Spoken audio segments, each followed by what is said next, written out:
아, 네, 안녕하세요. 저희는 이번에 딥러닝을 이용한 자연어 처리 입문 8장 순환신경망 RNN에 대해서 발표하게 될 지편전 3기 구조의 강현진, 이상준, 홍만호라고 합니다.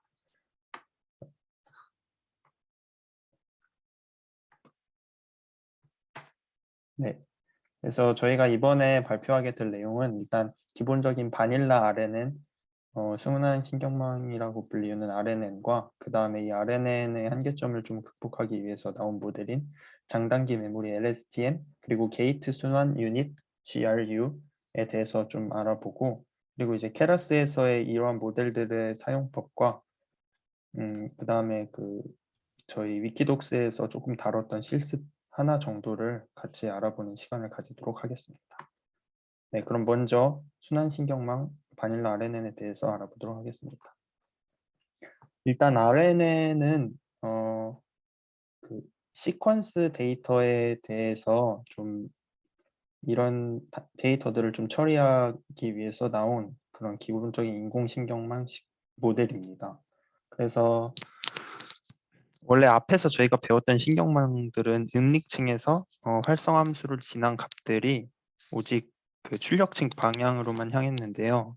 이번에 이 RNN의 특징은 출력층뿐만이 아니라 이제 또 응lik층의 노드에서 나온 값들이 다시 응lik층 노드의 다음 계산 입력으로 보내진다는 특징을 갖고 있습니다. 그래서 이 그림에서 보실 수 있듯이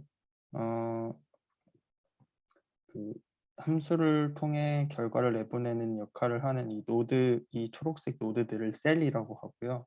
그리고 이 셀은 이전의 값을 기억하려고 하는 일종의 메모리 역할을 수행합니다. 그리고 이제 이 셀들이 받는 값들은 이제 인릭 상태라고 하는데요. 내보내거나 받는 값들이 HT라고 보이는 히든 스테이트 값들은 인릭 상태라고 하고요. 그래서 이제 이런 RNN을 가지고 여러 태스크들을 수행할 수 있는데요. 보시면은 이제 일단 원투맨이라고 1대 다 모델이 있습니다. 하나의 입력을 받아서 여러 개의 출력을 내보내는 모델이고요. 이러한 1대 다 모델로 할 수 있는 태스크로는 이미지 캡셔닝이라는 태스크가 있는데, 이는 이미지 사진을 하나 받아서 그 사진에 어울리는 제목을 이제 만들어내는 태스크라고 생각하시면 됩니다. 그 다음에 many to one, 여러 개의 시퀀스 입력을 받아서 이제 하나의 값을 내보내는 태스크를 할 수 있는데, 이런 태스크로 할 수 있는 거는 그 문장에 대한 감정 분류나 아니면 문장을 가지고 스팸인지 아닌지 아니면 뭐 긍정인지 부정인지 등을 구분해내는 이런 센텐스 클래시피케이션 태스크들이 있습니다. 그리고 마지막으로 many to many, 다대다 형태 모델이 있는데요. 이건 여러 개의 입력을 받아서 여러 개의 출력을 내보내고요. 이에 해당하는 태스크는 뭐 챗봇이나 아니면 기계어 번역기 모델, 혹은 NER 태스크라고 불리는 개체명 인식, 아니면 POS 태깅이라고 불리는 품사 태깅의 태스크들이 있고요.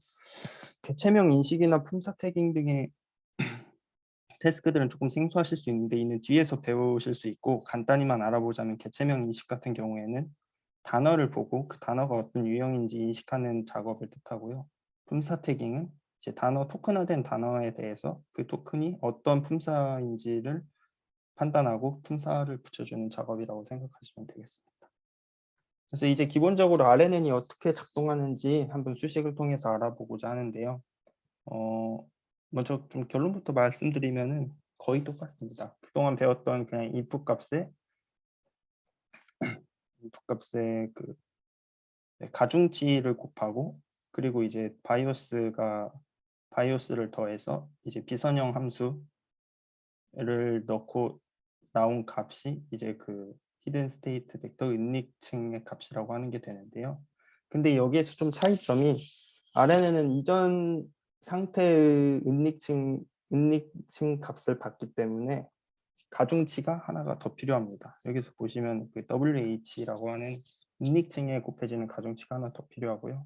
그래서 이런 계산을 통해서 하이퍼볼릭 탄젠트의 비선형 함수를 통과한 값인 현재 상태에서의 히든 스테이트 벡터 값이 나오고, 만약에 필요하다면 이 히든 스테이트 벡터를 가지고 아웃풋을 계산하기 위해서 한 번 더 가중치와 바이오스를 곱한 후에 비선형 활성화 함수, 뭐 하고자 하는 태스크에 알맞은 비선형 활성화 함수를 하나 사용해서 최종 YT, 저희가 예측하고자 하는 값을 뽑아내게 됩니다. 조금 더 자세히 보시면은 이제 이 차원에 대해서 한번 알아보고자 하는데요. 기본적으로 저희가 들어가는 그 단어의 차원이 그 보통 단어들이 기본적으로 이 RNN 모델에 들어가게 되는데, 그 단어 하나에 단어 벡터의 차원을 D라고 하였을 때 D 곱하기 1의 데이터가 들어가게 되면 행렬 곱셈이 되려면 일단 D라는 차원이 맞아야 되기 때문에 그 단어 벡터와 곱해지는 가중치에서 한 값은 D가 되고, 그리고 저희가 이제 원하는 그 은닉 상태의 값을 DH라고 하면 이거는 저희가 설정하는 값인데, 이 DH 곱하기 D의 가중치를 가진 WX가 만들어지게 되고요. 그리고 이렇게 해서 나온 결과값은 DH 곱하기 1이기 때문에 이 DH 곱하기 1은 히든 스테이트 벡터의 값인데, 이 히든 스테이트 벡터가 다시 또 그 들어가서 계산이 그 차원이 맞아야 되기 때문에 DH 곱하기 1로 히든 스테이트 벡터에 곱해지는 가중치의 쉐입은 DH 곱하기 DH라고 할 수 있습니다. 네. 그래서 이러한 RNN을 이제 뭐 다른 신경망들처럼 여러 개 쌓을 수가 있습니다. 그래서 뭐 그냥 단순히 여러 개 쌓은 것을 그냥 깊은 순환 신경망이라고 하고요. 보통 일반적으로 RNN은 모든 타임 스텝에 걸쳐서 똑같은 가중치와 이제 똑같은 값의 바이오스를 사용하게 되는데, 이 깊은 순환 신경망을 사용하면 RNN 층 자체를 하나나 두 개나 혹은 그 이상을 새롭게 쌓는 거기 때문에 각각의 층에 대해서는 서로 다른 가중치와 뭐 바이오스 값들을 사용한다고 생각하시면 됩니다. 그리고 이제 일반적으로 RNN은 한 방향으로만 이제 데이터를 받아서 값을 예측한다고 생각하시면, 일상생활에서는 저희가 문장에서 단어를 예측하는 뭐 문제를 푼다고 생각해 봤을 때 단어를 예측하기 위해서는 꼭 이전 단어들만 필요한 것은 아니고 다음 단어를 통해서도 저희가 힌트를 얻을 수 있듯이 이러한 아이디어를 통해서 나온 모델이 양방향 순환 신경망이라는 건데요. 이거는 양방향을 쓰면은 이제 그 흐름이 두 개입니다.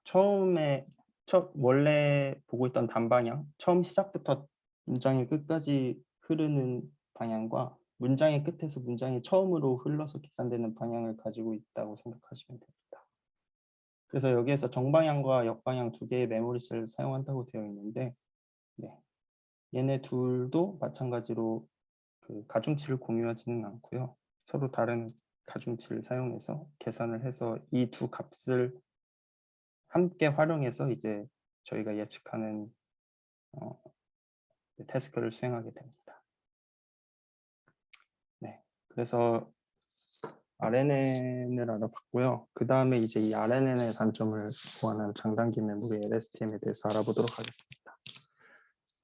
기본적으로 LSTM이 나오게 된 배경은 뭐 RNN은 비교적 짧은 시퀀스에 대해서만 효과를 좀 보인다는 단점이 있어서 이 타임 스텝이 길어질수록 앞에 정보가 뒤로 충분히 전달되지 못한 현상이 발생하고, 그래서 성능이 좀 떨어지는 그런 현상이 발생을 했습니다. 뭐 이런 현상을 그냥 장기 의존성 문제, 영어로는 long-term dependency problem이라고 하고요. 그래서 이러한 문제를 해결하기 위해서 이제 LSTM이 나왔는데, 좀 이 왼쪽에 보이시는 이 모델이 LSTM의 구조고 조금 복잡해 보이지만 이거를 하나하나 알아가 보도록 하겠습니다. 그래서 일단 이 LSTM은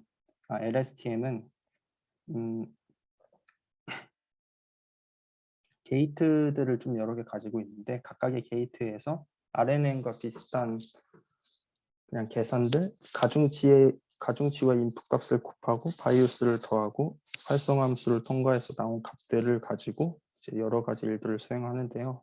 그래서 일단 여기 하나의 LSTM 셀에서 사용되는 건 인풋 X에 대해서 사용되는 가중치 4개와 그리고 히든 스테이트에 대해서 사용되는 가중치 4개 그리고 또 각각의 경우에 대해 사용되는 바이오스 4개 해서 한 12개 정도의 이런 파라미터들이 사용이 됩니다. 그래서 첫 번째로 입력 게이트가 있는데요.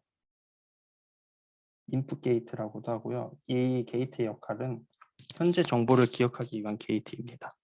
계산은 뭐 RNN과 똑같이 인풋 값에 대해서 가중치를 곱하고 또 이전 윤릭 상태의 값에다가도 가중치를 곱하고 그리고 바이오스를 더한 후에 시그모이드를 통하여 나온 값을 IT라고 하고 그 다음에 또 똑같은 인풋과 또 똑같은 이전 상태의 히든 스테이트를 가지고 서로 다른 가중치 XG, HG를 사용하고 또 다른 바이오스 BG를 사용해서 나온 값에 이번에는 하이퍼볼릭 탄젠트를 통과한 값을 이제 GT라고 하고요. 이 IT와 GT를 가지고 뒤에서 셀 스테이트라고 하는 새롭게 등장한 값을 업데이트하는 데 좀 사용이 됩니다. 두 번째는 이제 삭제 게이트라고 혹은 폴겟 게이트라고 하는데 이것은 그 전에 있던 정보들을 얼마나 사용할 건지 또는 얼마나 좀 날려버릴 건지를 위한 게이트 그런 역할을 하는데요. 이 계산도 똑같이 인풋 그리고 이전 상태의 히든 스테이트 벡터에 대해서 가중치들을 곱하고 그 다음 또 바이오스를 더한 값에 시그모이드를 넣어서 사용합니다. 그래서 이제 이 전에서 아웃풋 게이트까지 설명하고 그 다음에 말씀드리겠습니다. 아웃풋 게이트는 현재 정보를 기억하기 위한 게이트고요. 여기에서도 일단 인풋 값 그리고 이전 히든 스테이트 벡터 값을 사용해서 각각의 가중치를 곱한 후에 바이오스를 더하고 얘도 시그모이드를 통과시켜서 얻은 값을 아웃풋 게이트라고 합니다. 네. 그래서 이제 앞에서 계산을 했던 인풋 게이트, 폴겟 게이트, 아웃풋 게이트들을 가지고 셀 상태라는 걸 업데이트 하는데요. 이 셀 상태는 LSTM에서 새롭게 등장한 건데 얘의 역할은 일단 전 타임 스텝에 대해서 기억해야 할 것들을 조금 그런 값들을 가지고 가는 역할이라고 보시면 됩니다. 그래서 이제 이 셀 상태는 이전 타임 스텝까지 구해놨던 셀 상태에다가 아까 폴겟 게이트 얼마만큼 필요한 기억을 가지고 갈 것이냐의 역할을 하는 그 폴겟 게이트의 값을 원소별로 엘리먼트 와이즈 곱으로 계산을 하고 거기에 아까 인풋 게이트 추가해야 될 값들을 IT와 GT 원소 곱한 걸 더해서 현재 셀 상태를 계산합니다. 그래서 이제 이렇게 현재 상태의 셀 상태를 계산하게 되고 나면은 이제 아웃풋 값을 내보내기 위해서 이제 현재 히든 스테이트 벡터를 계산해야 되는데요. 이 히든 스테이트 벡터는 그 업데이트된 셀 상태의 하이퍼볼릭 탄젠트를 통과시키고 그리고 아까 아웃풋 게이트에서 계산된 값을 엘리먼트 와이즈하여 구하게 됩니다. 그래서 전에 계산했던 수식들을 다 한데 모아서 보면은 다음과 같은데요. 네, 그냥 일관되게 보자면은 그 현재 상태의 인풋 값과 그다음 이전 상태의 히든 스테이트 벡터 값에 각각에 해당하는 가중치를 곱하고 또 바이오스를 곱하고 그리고 그 활성함수를 통과한 값들을 가지고 셀 상태와 그 다음에 히든 스테이트를 업데이트한다고 보시면 되겠습니다. 그래서 LSTM은 일단 기존의 바닐라 RNN은 비교적 짧은 시퀀스에 대해서만 효과를 보였는데 이러한 그 롱텀 디펜던시 문제를 어느 정도 해결했다고 볼 수 있고요. 그리고 새롭게 RNN에서 없었던 새로운 셀 스테이트를 추가해서 여러 계산들을 진행했습니다. 그리고 이제 그 다음으로 볼 것은 이제 게이트 순환 유닛이라고 하는 GRU인데요. 얘는 LSTM에서 아이디어를 얻어서 나온 LSTM보다 뒤에 나온 모델인데요. 특징이라고 하면 LSTM보다 좀 많이 간소화되어 가지고 학습 속도도 빠르고 뭐 학습할 가중치도 적다고 볼 수 있습니다. 그래서 막 이게 뭐 LSTM 뒤에 나오고 그리고 뭐 학습 속도가 빠르다고 해서 꼭 LSTM보다 좋다는 건 아니고요. 상황에 따라서 어떤 게 더 좋은지는 이게 좀 다르다고 합니다. 그래서 경험적으로 봤을 때 데이터 양이 적으면 GRU가 그리고 데이터 양이 많으면 LSTM이 좀 더 좋은 성능을 낸다고 합니다. 그래서 GRU에서도 계산되는 거를 보시면 거의 똑같습니다. 얘는 이제 게이트가 두 개인데 리셋 게이트와 업데이트 게이트라고 하는 게이트 두 개를 가지고 계산을 합니다. 그래서 리셋 게이트가 하는 역할은 과거의 정보를 적당히 리셋해 준다고 볼 수 있고요. 얘도 현재 타임 스텝의 인풋 값과 이전 상태의 이전 은닉 상태의 값을 받아서 각각의 가중치를 곱하고 바이오스를 더해서 시그모이드 함수를 통과시켜서 나온 값을 리셋 게이트의 값으로 먼저 계산을 해두고요. 그다음 업데이트 게이트는 LSTM에서의 폴겟 게이트와 인풋 게이트의 역할을 약간 합쳐놓은 것이라고 생각하시면 됩니다. 그래서 과거의 값들 중에서 얼마나 가져오고 현재 정보에서 또 얼마나 살릴 것인지를 비율을 결정한다고 보시면 되고요. 얘네도 이제 인풋 값들을 받아서 시그모이드를 통과한 값이 ZT 업데이트 게이트 값이라고 보시면 되겠습니다. 그래서 앞에서 계산한 값들을 가지고 이제 현재 스테이트 현재 상태의 히든 스테이트 벡터를 계산하려면은 후보군을 결정하는 계산을 또 해야 되는데요. 이거 여기서 이제 현재 HT를 계산하기 위해서 구하는 값인 GT는 그 이전 상태의 HT-1을 그대로 사용하지는 않고요. 아까 리셋 게이트에서 구했던 값에다가 이전 상태의 은닉 상태를 원소별로 곱한 값에다 가중치를 곱하고 그리고 현재 상태의 인풋 값과 그리고 거기에 해당하는 가중치를 곱해서 액티베이션 펑션을 통해 값을 계산을 하게 됩니다. 그래서 나온 값이 GT가 되고요. 그래서 이제 그 앞에서 계산한 이제 GT와 그다음 업데이트 게이트의 값으로 은닉층 최종 아웃풋을 현재 상태에서 아웃풋을 계산하게 되는데요. 이제 ZT를 통해서 ZT가 여기서 보시면 업데이트 게이트인데 아까 보시면 과거와 현재 정보의 비율을 결정한다고 되어 있는데 보시면 그냥 ZT를 이전 상태의 히든 스테이트 벡터와 곱하고 그 다음 1에서 ZT를 뺀 값을 앞에서 구했던 이 GT와 곱하게 되는데 이 ZT는 현재 시점 정보의 양을 어느 정도 살릴 건지 그리고 1-ZT는 이전 시점의 정보의 양을 결정하는데 그런 의미를 지니고 있다고 합니다. 그래서 이렇게 원소별 곱셈을 해서 나온 결과가 이제 현재 상태에서의 히든 스테이트 벡터 값으로 구해지게 됩니다. 그래서 앞에서 보셨던 계산들을 또 가져와 보면은 뭐 RNN이나 LSTM이나 GRU나 이렇게 크게 다르지는 않고요. 그리고 이 게이트들을 통해서 나온 값을 어떻게 활용해서 최종 히든 스테이트 벡터를 구해내는지가 조금 차이점이라고 볼 수 있겠습니다. 네, 저의 발표는 여기까지 하고 다음은 현진님께서 발표해 주시겠습니다.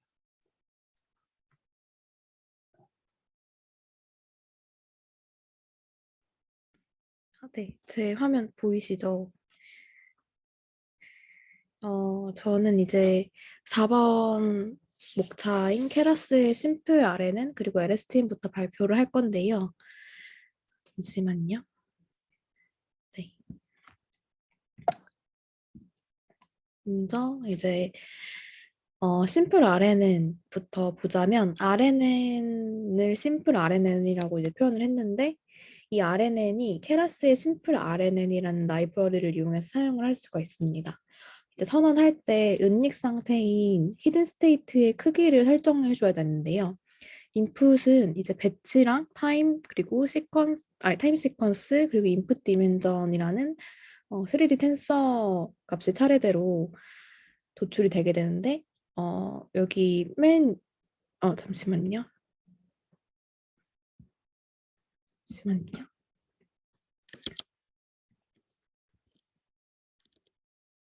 네.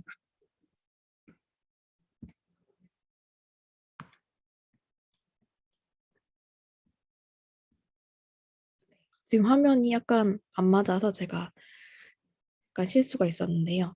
지금 여기 코드에 보시면 어 이제 함수를 두 개 이제 임포트 하고 나서 함수를 쓰고 나서 프린트해서 145 값이 나온 게 보이실 텐데 이게 인풋에 들어간 배치랑 타임 시퀀스 그리고 인풋 디멘전의 3D 텐서 값이에요. 그래서 그 아래의 수식에 보시면은 리턴 시퀀스 옵션을 보통 디폴트 값은 false인데 여기서는 true로 설정을 해놓았습니다. 그래서 이 경우에는 모든 타임 스텝에서의 히든 스테이트 벡터를 전부 반환을 하게 돼요. 그리고 이제 리턴 스테이트 옵션을 true로 설정하게 되는 경우를 또 설명을 드릴 텐데요. 아웃풋으로 last hidden state 벡터를 이제 추가로 반환하게 됩니다. 기본적으로 이게 뭐냐면 리턴 시퀀스가 true일 때 반환되는 값이랑 동일한 값을 반환을 하게 되는 것입니다. 그리고 케라스의 LSTM 쪽을 발표를 할 텐데요.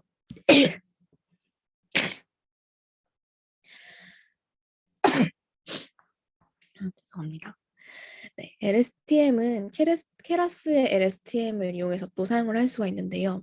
아까 보셨던 뒤에 코드에서 여기 보면은 임포트를 전부 심플 아래에는 LSTM 그리고 바이다이렉셔널을 다 임포트를 해놨기 때문에 여기서도 동일하게 라이브러리를 사용하겠습니다.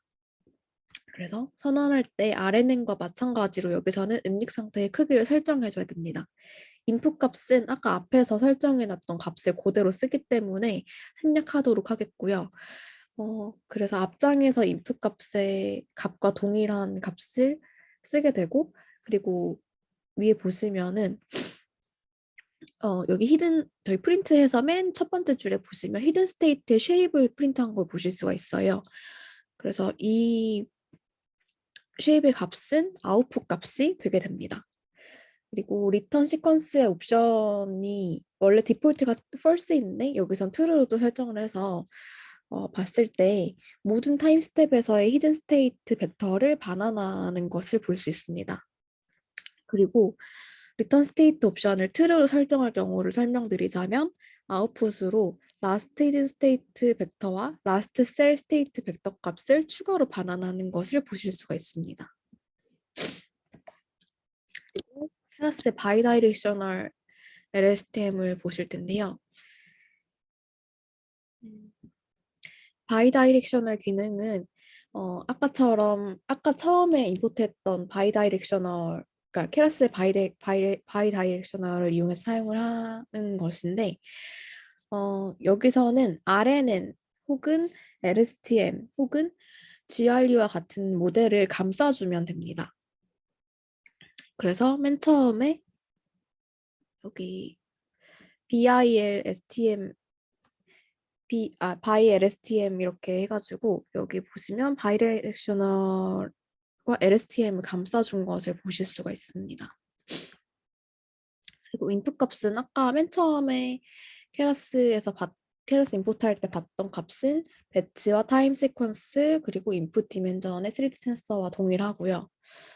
리턴 시퀀스는 아까도 설명드렸다시피 디폴트 값은 false인데 여기서 true로 설정할 경우를 보여드리는 건데 그 경우에 아웃풋으로 히든 스테이트 벡터 그리고 라스트 히든 스테이트 벡터가 정방향, 역방향 이렇게 각각 한 개씩 총 2개가 도출되게 되고 라스트 셀 스테이트 벡터가 정방향과 역방향 각각 한 개씩 총 2개가 도출되게 돼서 총 5개의 값을 반환하게 됩니다. RNN의 경우는 아까 보셨듯이 히든 스테이트 벡터랑 라스트 히든 스테이트 벡터의 정방향과 역방향 각각 한 개씩 도출을 해가지고 총 2개를 반환하기 때문에 총 이 RNN은 총 3개의 값을 반환한다고 보시면 되겠습니다. 그리고 역방향의 마지막 층의 개념은 타임 스텝을 기준으로 첫 번째 타임 스텝에서 나온 값이 되겠습니다. 지금 여기 아래에 보시면 초록색 박스에 있는 값이 동일한 것을 볼 수 있고 남색 박스에 있는 값이 동일한 것을 볼 수가 있습니다. 또 다음은 LSTM을 이용한 텍스트 생성에 대해서 알아보겠습니다.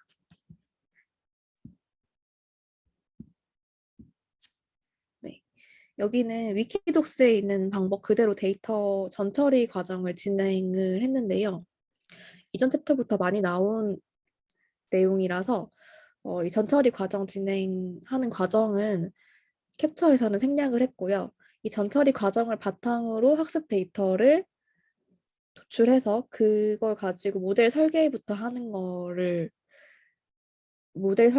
설명을 시작하겠습니다. 이제 시퀀스의 단어 임베딩 층과 LSTM 단층 그리고 다음 단어를 예측하기 위한 fully connected 레이어를 차례대로 쌓았고요. 이제 두 번째 코드를 돌렸을 때 이제 에폭이 200으로 모델을 학습을 시켜서 이제 200 정도의 이 에폭을 가지고 한 20분 넘게 에폭이 학습되는 것을 봤었고요. 그리고 이제 이 LSTM을 통해서 학습한 모델로 문장을 생성하기 위한 함수를 썼습니다. 그래서 current word는 시작 단어가 되겠고요. 여기 definition에 좀 이렇게 설명을 드리자면 n은 n번째 단어를 생성한다 이런 뜻이고 이제 아래에 보시면 포문이 있는데 포문 안에서 현재 단어를 토큰화하고 패딩을 진행을 하게 됩니다. 그래서 모델.predict로 복합 사이즈만큼 확률 벡터를 예측을 하게 되고요.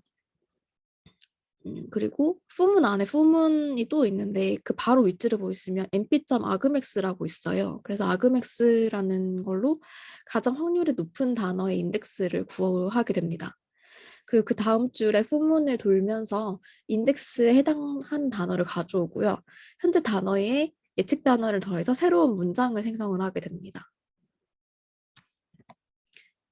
네. 그래서 이제 결과를 보았는데요. 이제 실제 결과 위키독스에서 실행했던 예측과 일치하면서 모델이 잘 학습되었음을 알 수가 있어요. 그래서 위키독스에서는 이 토크나이저 뒤에 I랑 그리고 토크나이저 뒤에 how를 넣어서 이 I랑 how가 잘 들어갔는지를 확인을 했는데 저희는 또 헬로 월드라는 단어를 맨 마지막 줄에 넣어서 한번 학습을 시켜봤더니 헬로 월드라는 단어를 가지고 모델이 잘 학습되는 것을 똑같이 동일하게 확인되는 것을 한 번 더 확인해 보았습니다. 네, 저희 발표는 여기까지고요. 이상으로 발표를 마치겠습니다. 감사합니다.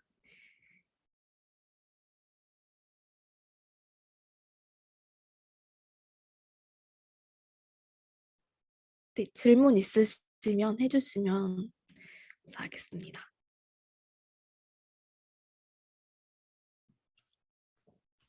질문이 하나가 있는데 혹시 잘 들리시나요? 네네. 네. RNN 패밀리에서 하이퍼볼릭 탄젠트랑 시그모이드 함수를 많이 쓰는 것 같았는데 혹시 이 두 가지 말고 다른 활성 함수도 쓰이는지 그리고 특히 LSTM에서 현재 상태를 구할 때 시그모이드와 하이퍼볼릭 탄젠트를 두 개를 같이 이용해서 하는 게 있었는데 그 두 가지 다른 활성 함수를 씀으로써 받는 어드밴티지가 혹시 뭐가 있을까요? 어, 제가 조금 찾아봤을 때 그 LSTM에서 인풋값 계산할 때 하나는 하이퍼볼릭 탄젠트를 쓰고 하나는 시그모이드를 쓰는데 그 마이크 켜져 있죠, 저. 네, 켜져 아, 있어요. 네네. 그 하이퍼볼릭 탄젠트를 쓰면 마이너스 1에서 1 값으로 나오고 시그모이드를 쓰면 0에서 1 값으로 나오잖아요. 그래서 잠시만요.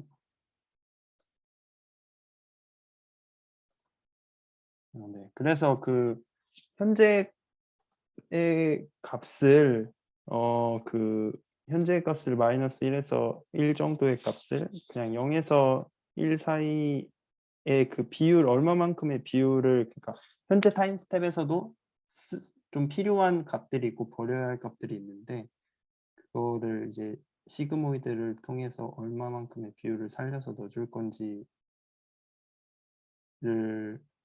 제가 봤을 때 그거를 노리고 이렇게 계산을 한 게 아닌가 싶었습니다. 조금 찾아봤었을 때도.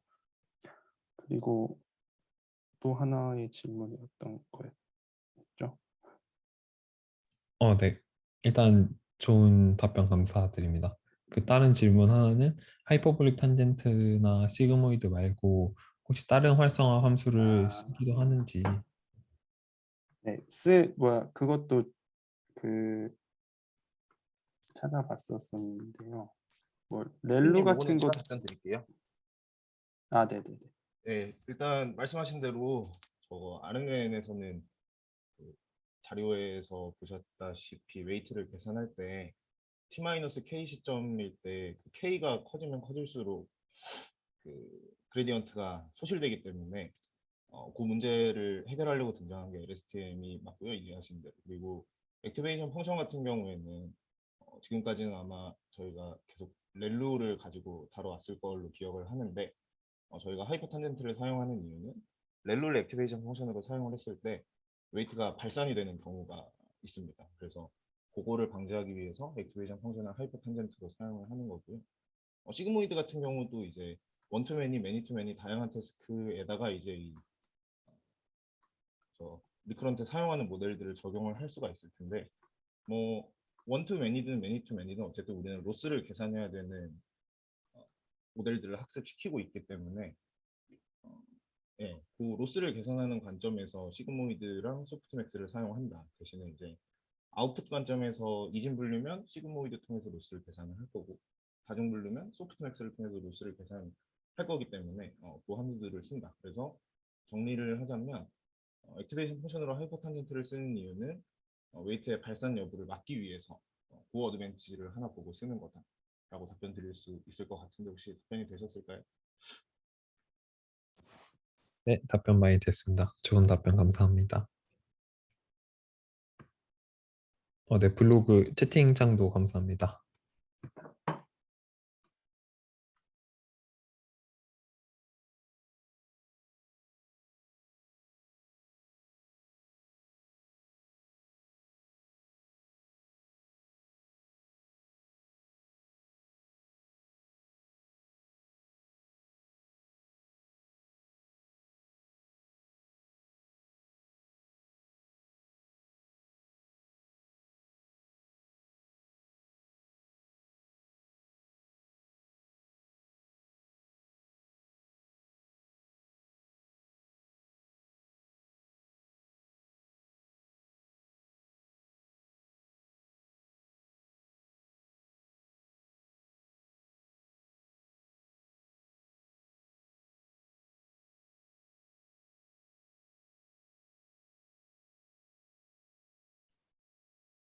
네, 그럼 질문 없으시면 마무리하도록 하겠습니다.